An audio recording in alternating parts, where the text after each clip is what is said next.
अब हमारे राज्य के सम्माननीय आदरणीय महामहिम राज्यपाल श्री आचार्य देवव्रत जी, जो उनके उम्दा विचार, संस्कार एवं प्रजा कल्याण के लिए प्रिय हैं, वे हमें उनकी प्रेरक वाणी से लाभान्वित करेंगे। आइए तालियों के साथ एक बार फिर से उनका स्वागत करें उनके प्रेरक उद्बोधन के लिए। धन्यवाद। आप सभी को मेरा अभिनंदन, नमस्कार, प्रणाम।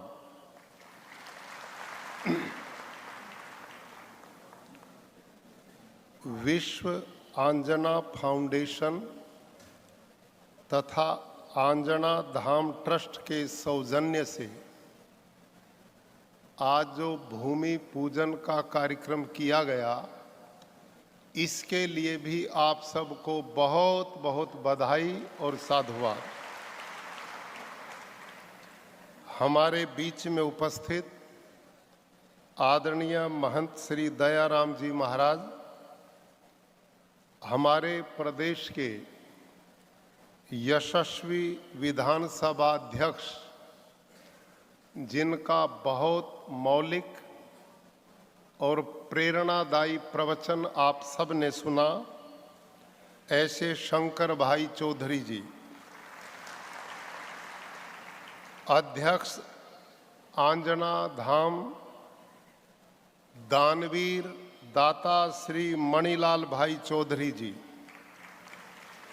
आदरणीय दाता श्री दिलीप भाई चौधरी जी, आदरणीय दाता श्री सेठ हरि भाई चौधरी जी, अध्यक्ष अखिल आंजना सेवा मंडल, दानदाता श्री रमेश भाई पटेल जी, दानदाता श्री कनु भाई चौधरी जी, दानवीर श्री बाबू भाई चौधरी जी, और अमेरिका से हमारे बीच में आकर जिन्होंने सुंदर विचार भी दिए और दान भी दिया, ऐसे रमन भाई चौधरी जी, आदरणीय दाता श्री मूलजी भाई चौधरी जी, आदरणीय श्री नरसिंह भाई देसाई जी, और दाता श्री आर.डी. चौधरी जी, उपाध्यक्ष आंजना धाम, मान्य श्री अमित भाई चौधरी जी, महासचिव आंजना धाम, और यहाँ पर उपस्थित बहुत बड़ी संख्या में मेरे परिवार के, आंजना समाज के भाई और बहनों, आज मुझे बेहद प्रसन्नता है। जब सरदार धाम का उद्घाटन हुआ, मैं उसमें गया। उमिया धाम का भी कार्यक्रम हुआ, उसमें भी मैं गया। बहुत बड़ा अभियान उन लोगों ने देश समाज के लिए किया। मैं सोच रहा था, ये हमारे वाले पीछे क्यों रह गए। लेकिन मुझे पूरा विश्वास था कि हमारे वाले पीछे रह ही नहीं सकते, और वो इस इंतजार में बैठे थे कि कौन कैसा संस्कार धाम, कौन कैसा विद्या धाम बनाए, कौन कितनी बढ़िया व्यवस्था करे। हम सब की व्यवस्थाओं को देख करके सबसे बढ़िया व्यवस्था करेंगे, इसलिए हम देर थे। आज बहुत खुशी है। जब आदमी अपनों में आता है तो उसका आनंद ही दूसरा होता है, और उससे भी ज्यादा मेरे को खुशी है कि आज अपने समाज ने केवल मात्र धरती माँ की छाती को चीरकर लोगों के पेट भरने का ही काम नहीं किया, अपितु हमारे समाज ने ऐसे योग्यतम लोगों को पैदा किया है, ऐसे उद्योगपतियों को पैदा किया है, ऐसे व्यवसायी लोगों को पैदा किया है। ये मंच पर जो मूर्तियां बैठी हैं, इन्होंने आज छाती खोल करके दान दिया है।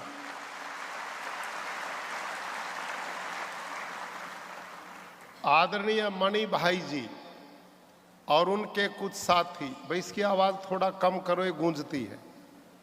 वैसे ही मैं जोर से बोलता हूं, मैं चौधरी हूं। आवाज हमारी कमजोर है ही नहीं, हम शरीर से भी कमजोर भगवान ने नहीं बनाए और बुद्धि से भी कमजोर नहीं है। तो मैं निवेदन कर रहा था कि ये जो दानदाता जिन्होंने आज पूरे समाज के लिए प्रेरणा के रूप में अपना परिचय दिया है, इन सब के लिए भगवान से मैं कामना करता हूं कि ये जो दान जितना दिया इससे कई गुना इनका बढ़े और इनकी दान की ये प्रवृत्ति बराबर यूं ही बनी रहे। आदरणीय मणि भाई आए थे राजभवन में अपने साथियों के साथ और उस दिन इन्होंने मुझे कहा कि 300 करोड़ रुपया इस आंजना धाम को बनाने के लिए इकट्ठा करना है। हमने बहुत सारा तो हम कर चुके हैं और कुछ बाकी है। मैंने कहा मैं जिस दिन आऊंगा बाकी उस दिन पूरा हो जाएगा। अब आपने मेरी इज्जत रखनी है।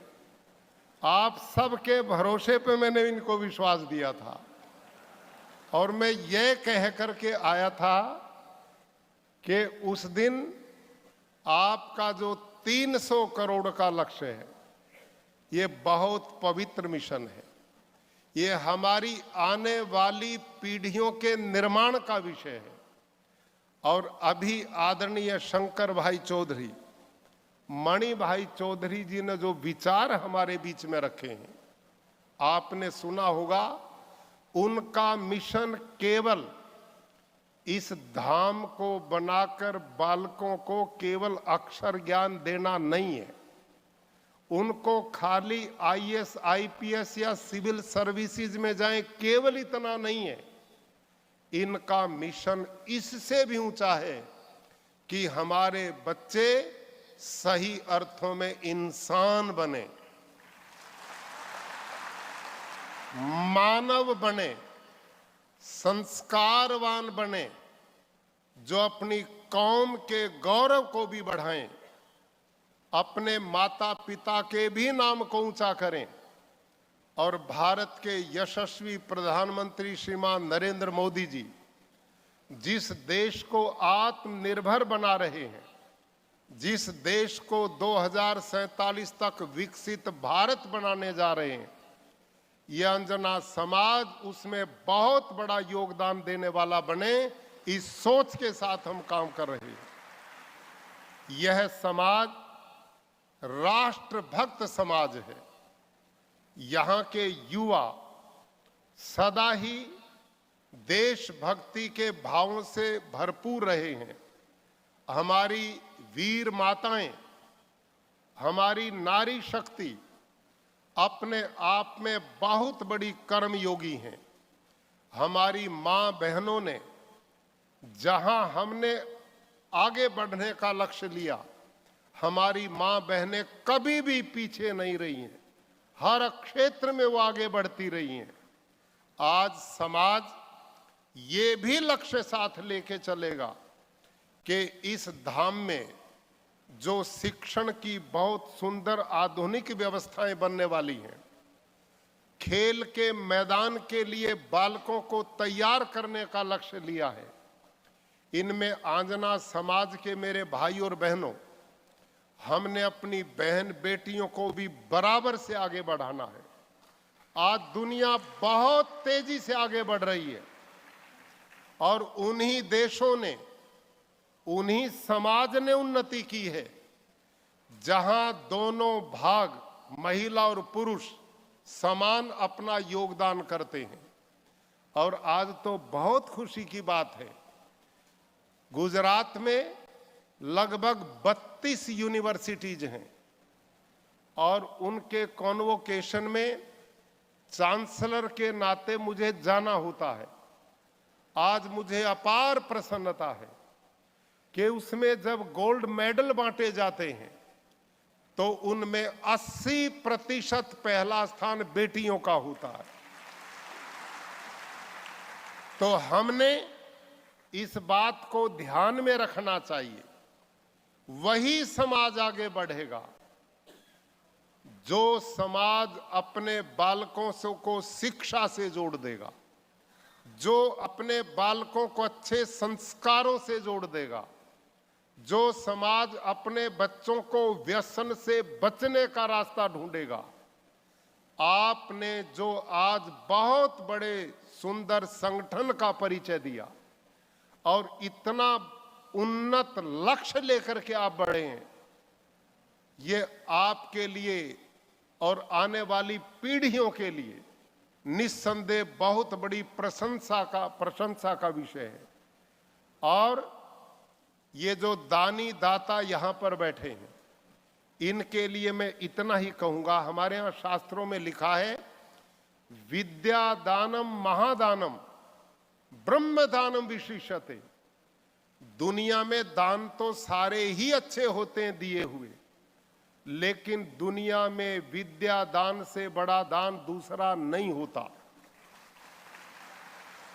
घर में एक भी बालक पढ़ लिख जाए, संस्कारवान बन जाए, अच्छे गुणों से युक्त हो जाए, तो पूरे परिवार को पार लगा देता है।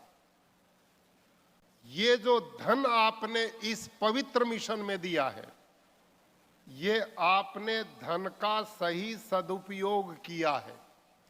मैंने शास्त्र उपनिषदों को थोड़ा अध्ययन गुरुकुलों में पढ़ करके किया है। वहां उपनिषदों में लिखा है, त्रयो गतयो वित्तस्य दानम भोगम नाशम च। मेरी माता और भाइयों, धन की 3 गति होती हैं।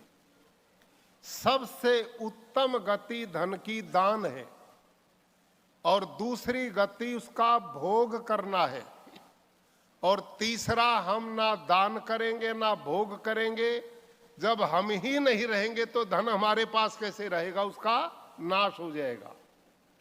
ये धन की 3 गति। तो पहली गति जो है वो विद्यादान की।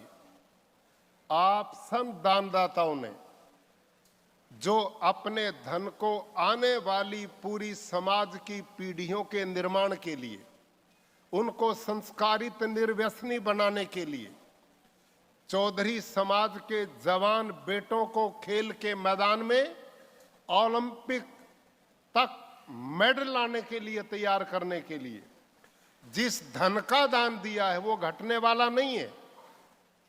आपने तो आरटीजीएस कर दिया है अगले जन्म के लिए भी।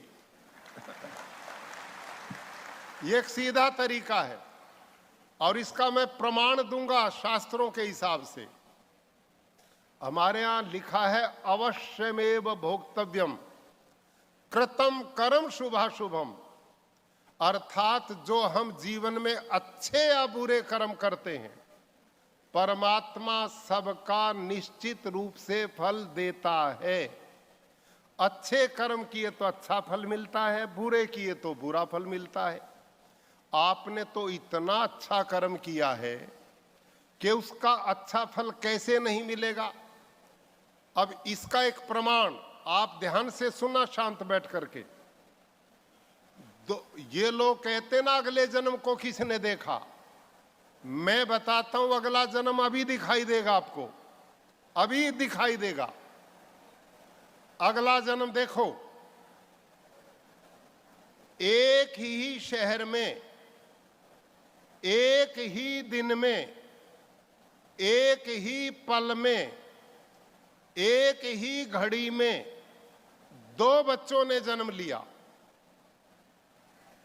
एक शहर के सबसे सुखी परिवार में जन्म लेता है और एक शहर के सबसे दुखी परिवार में जन्म लेता है। आप कोई मुझे ये बताए, उन दोनों बच्चों ने यह जन्म लेकर कौन सा ऐसा अच्छा कर्म या बुरा किया कि एक तो पैदा होते ही सुखी परिवार में आ गया और एक पैदा होते ही महादुखी परिवार में आ गया? इसका उत्तर किसके पास है? इसका उत्तर केवल एक ही है कि इन बच्चों ने इस जन्म में तो कोई अच्छा बुरा किया नहीं, वो तो अभी पैदा हुए हैं, अभी इसी समय पैदा हुए हैं। इसका मतलब यही है कि जो सबसे सुखी परिवार में पैदा हुआ उसने पिछले जन्म में पुण्य किए थे, दान किया था, दीन दुखियों की सेवा की थी, परोपकार भलाई किया था, लोगों के दुख के आंसू पोंछे थे और उसके वो पुण्य कर्मों का आरटीजीएस पहले ही पहुंच गया। समझ में आई बात? और जिसने धन कमा करके भी पाप किए हो, धन का दुरुपयोग किया हो, और जिसने जीवन में कभी अच्छे काम किए ही नहीं, लोगों को दुख देने का ही काम किया है, ऐसा बालक जो पैदा हुआ अब वो सारी जिंदगी दुख भोगने के लिए पैदा हुआ, उसके बुरे कर्मों का आरटीजीएस वहां पहुंच गया है। ये है कर्म फल व्यवस्था। तो ये जो दान दाता है ना, इन्होंने यहां मेहनत करके, परिश्रम करके जो कमाया इस जन्म में भी सुख ले रहे हैं और धर्म कर्म में भी लगाते हैं, और वो आज दान दे करके अगले जन्म का भी पूरी व्यवस्था बना ली। तो इसलिए आपका दिया हुआ ये दान आपको बहुत संतोष और सुख देगा। आप सबसे मेरा निवेदन है, संपूर्ण समाज के लोगों से मेरा निवेदन है, जैसे शंकर भाई चौधरी जी ने कहा, ये बहुत बड़ा यज्ञ है, ये बहुत बड़ा ईश्वरीय कार्य है, मानव निर्माण का काम है। इसमें आप और मेरे में से एक भी नहीं बचना चाहिए, एक भी ना बचे। मेरी माँ, बहन, बेटा, बेटी, बच्चों के जो गुल्लक हैं उसका भी प्रयोग इस पवित्र मिशन के लिए करो। कोई बचना नहीं चाहिए। जिस पे ज्यादा है वो ज्यादा का योगदान दे, जिस पे थोड़ा है वो थोड़ा योगदान दे। घड़े के कहते एक एक बूंद से घड़ा भर जाता है। जिस पे जितना सामर्थ्य है उतना जरूर इस पवित्र काम में सहयोग करें। आपकी ये भावना ही वो ताकत देगी जो ये मिशन बहुत तेजी से पूर्ण हो पाएगा। दान दाता का 1 रुपया भी यदि परिश्रम का है, उसकी मेहनत का है, उसकी तपस्या का है, और ऐसे भले काम में लगेगा तो न जाने किस प्रकार के बच्चों के जीवन को बदलने वाला बनेगा, कितने बच्चों की जिंदगी को बनाने वाला बनेगा। और मुझे पूर्ण विश्वास है कि पूरे समाज में एक अभियान चले और उसको ये महसूस हो कि ये पवित्र जो शिक्षा का केंद्र बना अंजना धाम, इसमें मेरी भी एक ईंट लगी हुई है, मेरा भी कोई हिस्सा है। ये भावना हम सबकी होनी चाहिए। ऐसी उदारता से आप काम करें। मैं तो धनपति नहीं हूं, लेकिन थोड़ा सा सामर्थ्य अनुसार, ज्यादा नहीं है, लेकिन पहले ही मैंने प्रबंध कर लिया अपनी बात के द्वारा, जिस पे थोड़ा वो थोड़ा दे ले, जिस पे ज्यादा वो ज्यादा दे ले। इसलिए 5 लाख रुपया मैं इसमें जरूर अपनी ओर से भेजूंगा।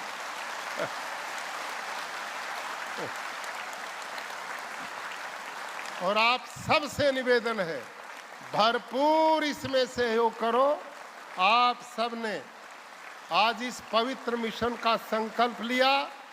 आप सबके घरों में सुख हो, समृद्धि हो, आनंद हो।